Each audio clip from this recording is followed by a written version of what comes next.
अशोक भैया, आज जो है आप कोई प्रार्थना पत्र दिए थे क्या बार में? बार में आज मैंने अध्यक्ष मंत्री को प्रार्थना पत्र दिया था। Bar council of Uttar Pradesh द्वारा एक प्रार्थना पत्र निर्गत किया गया और सभी प्रदेश के जिला जजों और समस्त डीएम को यह पत्र में कहा गया कि आप लोग बताइए कि कौन सा संगठन वार हड़ताल करता है, उसके बारे में रिपोर्टिंग हमें करें, क्योंकि उच्च न्यायालय द्वारा रीट में ये व्यवस्था दी गई है कि कोई वकील अगर हड़ताल करता है, कोई संगठन हड़ताल करता है तो उसके बारे में कार्रवाई की जाए। इस संदर्भ में बार काउंसिल ने किया था, वह पत्र जनपद न्यायाधीश महोदय आजमगढ़ द्वारा निर्गत किया गया, उसी संदर्भ में कार्रवाई के लिए किया गया। नंबर 1 बिंदु था हमारा ये। दूसरा बिंदु यह था कि कानपुर के बार लायर्स बार एसोसिएशन द्वारा एक प्रांतीय सम्मेलन बुलाया गया है 10 सितंबर और 11 सितंबर 2026 को, जिसमें समस्त उत्तर प्रदेश के संगठन बार संगठनों को आह्वान किया गया है कि ये शिरकत करें और इस संदर्भ में अधिवक्ता प्रोटेक्शन एक्ट के संदर्भ में और एक उच्च न्यायालय ने कॉफिल स्टेट कॉफिल करके उसमें निर्णय दिया था, जिसमें कहा था कि अगर अधिवक्ताओं के ऊपर कोई अपराध पंजीकृत हैं तो उनके लाइसेंस निरस्त कर दिए जाएँ, सस्पेंड कर दिए जाएँ। उस पर भी बार काउंसिल का लेटर आया था यह मुद्दा। और तीसरा मुद्दा ये आ गया कि जो हड़ताल अगर करते हैं तो डीएम और जिला जज सूचित करें अपने अपने ज़िले से। इन सब बात को लेकर के बार कानपुर के बार ने मीटिंग बुलाई है प्रांतीय, उसमें शिरकत करने के लिए हमने संघ में दिया कि व्यवस्था दी जाए कि हम लोग वहाँ शिरकत करें। और तीसरा था कि हमारे यहाँ एक सिस्टम है कि विशेष न्यायालय गठित है जनपद न्यायाधीश महोदय के यहाँ। जैसे मान लीजिए सपोजिंग डैट कि SC/ST का मामला है, चाहे विद्युत विभाग का मामला है, चाहे EC एक्ट का मामला है, चाहे जिस मामला है ट्रिब्यूनल बना टाइप का, वहाँ जमानतें न पढ़कर डायरेक्ट जज साहब के यहाँ पड़ती है, वहाँ से फिर उस कोर्ट को भेजी जाती है।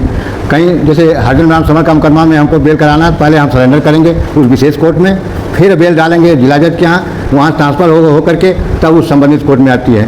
बिजली का 135 इलेक्ट्रिसिटी एक्ट का मामला, अब हम इलेक्ट्रिसिटी कोर्ट में स्पेशल जज बैठते हैं, वहाँ जब सरेंडर करेंगे फिर बेल डालेंगे, फिर वहाँ से वह बेल आकर के उसी कोर्ट में आती है। कुल मिला के आप क्या चाहते हैं? हम ये चाहते हैं वीडियो को लंबी मत, हाँ, जनता को ज़्यादा भार न पड़े आर्थिक, इसलिए एक ही सिस्टम हो कि डायरेक्ट जिस कोर्ट का मामला हो उसी कोर्ट में बेल पड़ जाए, अनावश्यक खर्चा न बने। टाइमिंग अधिवक्ता का भी होता है वेस्ट और क्लाइंट का धन भी जाता है। इसलिए अगर हाई कोर्ट की अगर कोई व्यवस्था हो तो करिए आप, अगर नहीं है तो अगर जज साहब ने व्यवस्था अपने मन से दिया है तो उस पर विचार करें और इसको हम लोगों की जो सहूलियत उसके अनुसार काम करें, ऐसा आदेश करें। इसलिए मैंने दरखा दिया था। और तीसरा बात आई यहाँ पर तमाम अधिवक्ता मौखिक तौर पर, क्योंकि मैं अध्यक्ष का प्रत्याशी हूँ, हमसे उन्होंने किया शिकायत कि भाई देखिए हमारे यहाँ कोई भी काम जुडिशियल सिस्टम में सही ढंग से हो नहीं रहे हैं, चाहे वो सीजन साहब के यहाँ हो, चाहे हवेली के यहाँ हो, चाहे कोर्ट नंबर 20 हो या किसी कोर्ट में है, न तो समय से 156 लगा होता है, न कोई जेन्युइन आर्डर होता है। लोगों ने आरोप लगाया कि बिना पैसा के बाबू लेता है तो काम करते हैं,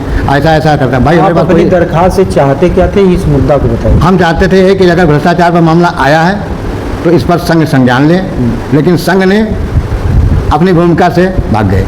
उन्होंने उल्टे कहा कि आप हमको ये लिख कर दीजिए, ये लिख कर दीजिए, ये लिखिए, जबकि ये 10.5 पूरी कचहरी में ये भ्रष्टाचार भटभटा रहा है, क्राइम आम मचा है, भ्रष्टाचार की गंगा बह रही है। मैंने कहा कि मेरा सीसी आप गंगा को रोकना चाहते हैं? मैं कहा हाँ, इसके लिए रोकना चाहा। मैंने कहा कि कैसे रोक देंगे भैया? इसके लिए मैंने कहा बड़ी बेग है इस समय, बेग तगड़ा है। मैंने सीधे बोला अपने भाषण में कि सीसी कैमरा अदालतों में लगे, होना चाहिए, विश्राम कक्ष में लगे, ऑफिसों में लगे, और ये सबके लिए मॉनिटरिंग है। हम अधिवक्ता हैं, हमारा काम बहस करना अदालत पर। हम ऑफिस चैम्बर में जाते हैं, किस लिए जाते हैं, क्या ज़रूरत है? ऑफिस में अगर तो वीडियो बनाने का हमको अधिकार। संघ से आप क्या चाहते हैं? मैं संघ से यही चाहता हूँ, भ्रष्टाचार तभी रुकेगा जब संघ का प्रस्ताव जनपद न्यायाधीश महोदय के यहाँ जाए कि या तो हर जगह सीसी कैमरे लगा दिए जाएँ ताकि अधिवक्ता और अदालत सबकी मॉनिटरिंग हो सके बाबुओं की। तो सीसीटीवी कैमरा के लिए आपको संघ में देना चाहिए ना? मैंने कहा है, हमेशा कहता हूं। होता नहीं, आपको लिखित देना चाहिए। नहीं, लिखित अध्यक्ष जी अपनी बात रखते।